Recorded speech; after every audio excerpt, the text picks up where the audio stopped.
omeko fo iray ihany ianareo rehetra ary ametrahako fanahy vaovao ao anatinareo hoesoriko aminareo ny fotsy miraika toy ny vato ka hosoloko fo moranarana. Ezekela 12:10 ny 7:10. Ankoatra ny fanandevozana miatra amin'ireo tanàn'Israely any amin'ny fahababoana dia mandatsa azy ireo ihany koa ny mpiray fiaviana aminy izay tafajanona any Jerosalema manao hoe mijanona lavitry ny tompo any ianareo satria izahay no nomeny ity tany ity ho fanananay. Fantatr'Andriamanitra ny rahatram-po sy ny fahaverezan-kevitra mahazo ny olona any an-tany lavitra ka nampitondra teny fampahirezana sy fampanantenana tamin'ny alalan'ny Ezekela mpaminany izy.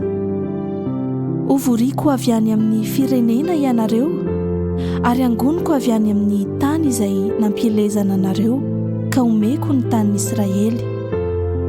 Dia omeko fo iray izy ary asiako fanahy vaovao ao anatinareo ary hoesoriko amin'ny nofony ny fo vato ka omeko fo nofo izy. Rehefa mandalo fitsapana na fizahan-toetra na koa olana ny mpanompon'Andriamanitra dia misy amin'ireo olona manodidina na akaiky ny fo no maneso ary andrenesana teny marary. Tsy mamela ny olony ho irery anefa Andriamanitra. Fa tahaka izay nataony tamin'ireo taranak'Israely dia izy tompo mihitsy no mandray an-tanana ny ady sady manome teny fikasana tsy takatra ny sain'ny olombelona.